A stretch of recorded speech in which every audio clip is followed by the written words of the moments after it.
Hai guys. Oke. Em, Sebenarnya bukan hai guys ya, ini kan personal reading. Oke, jadi ini personal reading. Ini personal reading. Kita mau tanya, bentar. Mau. Oke, pertanyaan nomor satu. Kenapa nih orang ngotot banget? Kenapa nih orang ngotot banget sebegitu ngoyo nuduh orang-orang? Nih, jatuh. Strategi. Dia nuduh orang-orang itu sebagai bagian dari strateginya dia. Iya, dia kayak pengen itu kayak apa ya? Sebenarnya kayaknya nih orang ketika dia bertindak gitu ya, ketika dia bertindak itu kayak kita yang ngelihatnya tuh dari luar, nih orang gila, nih orang kayak nggak punya self control, dia kayak nggak bisa mengontrol emosi, dia kecerdasan emosionalnya tuh rendah gitu ya, misalnya kita tuh kayak kesan yang kita dapat ketika ngeliat dia nuduh orang-orang, dia tuh kayak orang yang kelabakan, terus kayak apa ya, nggak dewasa bla bla bla gitu. Tapi sebenarnya orang ini sadar gitu apa yang dilakukan. Dia nuduh orang-orang itu tindakan strategis. Jadi walaupun mungkin kayak cara penyampaiannya tuh kayak agak kacau, kayak orang meracau, terus kayak orang kayak setengah sadar, atau kayak misalnya kalau misalnya ini orang misalnya maaf ya, misalnya dia sakit apa gitu, terus dia pakai obat untuk perawatan, biasanya kan kayak ada efek sampingnya, kadang-kadang efek sampingnya bikin orangnya tuh kayak kelihatan agak mabok gitu. Sebenarnya enggak, ini orang melakukan ini dengan sadar, dan ini tuh kayak strategi perang gitu loh bagi dia. Jadi kenapa dia sebegitunya nuduh orang-orang? Jadi pada dasarnya yang pertama, yang utama sih, dia melakukan ini tuh sebagai kayak semacam strategi perang. Dia nuduh orang-orang itu, wow, dia tuh pengen menimbulkan kekacauan, karena menurut dia kalau dia bisa menimbulkan kekacauan, dia bisa menghasilkan sebuah kestabilan yang berhubungan dengan uang.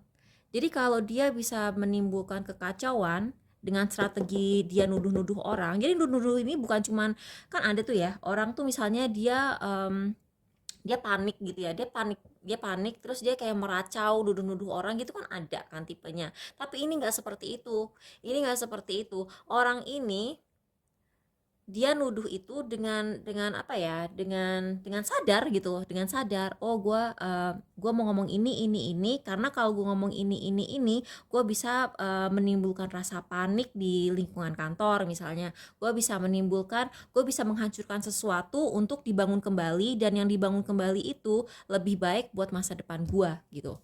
Itu jadi untuk pertanyaan kenapa dia nuduh, nah ini dia pengen, karena menurut dia kalau misalnya dia nuduh-nuduh orang seperti itu bisa memperkuat posisi dia. Padahal kan kalau misalnya kita ngelihat langsung, ya belum tentu. Justru kalau dia nuduh-nuduh orang gitu, kita kayak ngelihatnya, lalu kenapa harus bersaing dengan cara itu kan cara yang tidak sehat gitu kan, gitu.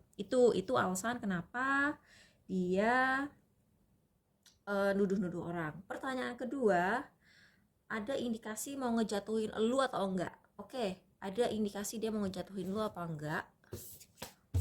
Kita tanya.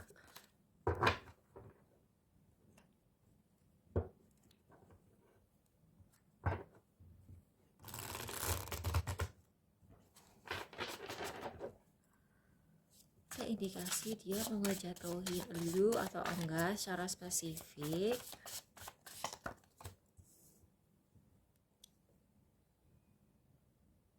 Yes. Tunggu, kita klarifikasi ya. Ada nggak? Jatuh banyak banget. Bottom of the deck, three of wands. Oke, dia melihat bahwa ada sesuatu yang akan datang ke arah kalian berdua gitu.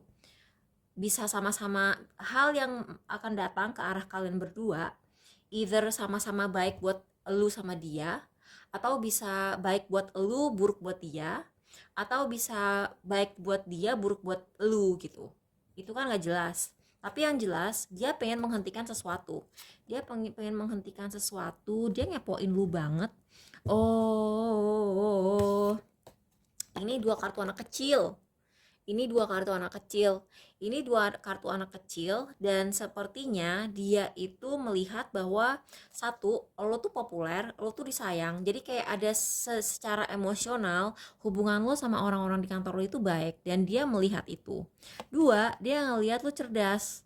Lo lihat kan, ini Page of Swords. Jadi lo cerdas dan lo tuh kayak apa ya? Perseptif gitu sama kayak misalnya oh nih orang ada maunya, oh nih orang ada main, oh nih orang nggak beres, oh, orang ini korupsi, oh, orang ini suka kayak nyuri-nyuri duit di kantor, oh ini orang kayak ngejilat doang padahal sebenarnya dia nggak bisa kerja gitu. Dia tahu gitu loh, dia dia ngerasa dia nggak bisa pura-pura di depan elu. Dan selain itu mungkin karena kan lingkungan lu tuh cowok banget ya, lingkungan tuh kan cowok banget. Nah sebagai perempuan kayak dia tuh tahu gitu loh bahwa perempuan tuh kayak kayak apa ya, intuisinya tuh kuat. Dan apalagi gue ngerasa nih orang emang dasarnya misoginis. Jadi dia tuh pada dasarnya dia benci perempuan gitu, dia suka meremehkan perempuan, dia kayak misoginis aja gitu loh. Jadi kayak em, di satu sisi dia tahu bahwa kita tuh kayak intuisinya kuat, tapi di sisi lain dia juga kayak meremehkan kita gitu. Jadi kayak dan ada satu lagi, dia itu tidak rela dikalahkan oleh perempuan. Jadi kalau misalnya lu sampai dapat posisinya dia tuh satu emang pada dasarnya suka nggak terimaan kalau misalnya posisi dia diambil orang, tapi juga ada elemen dia nggak mau gitu loh posisi dia diambil perempuan. eh Masalahnya ini orang kebanyakan terisolasi. Jadi misalnya kan nih orang WFH atau misalnya dia lagi cuti sakit gitu ya. Dia itu eh, gimana ya bilangnya?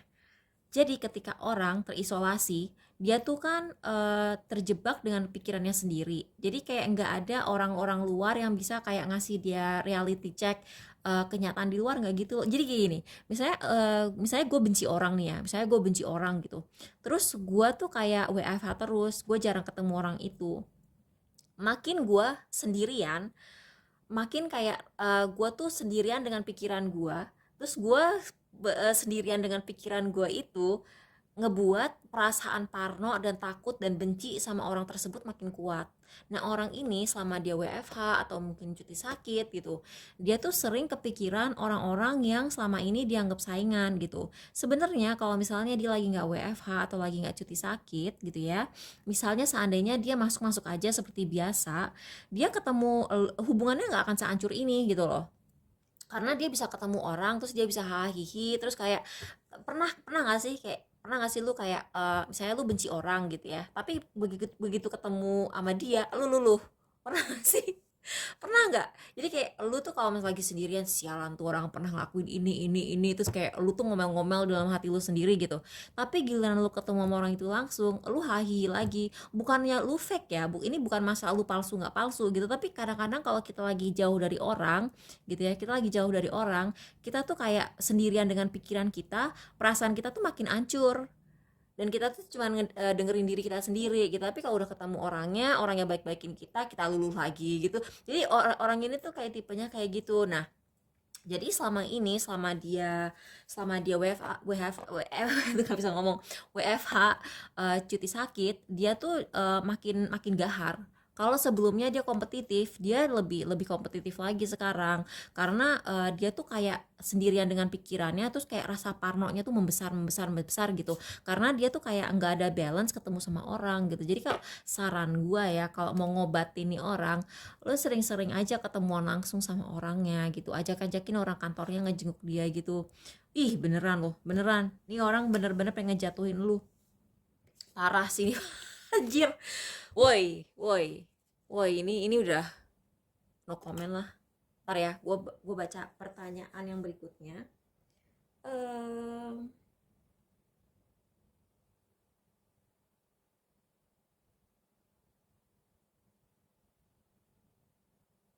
oke, dia sengaja bikin orang ilfil sama lu. Yes, yes banget. Tapi orang-orang itu pada nggak percaya. Tuh orang-orang sayang kok sama lu. Dan ada indikasi bahwa memang lu tuh diincar untuk posisi tersebut.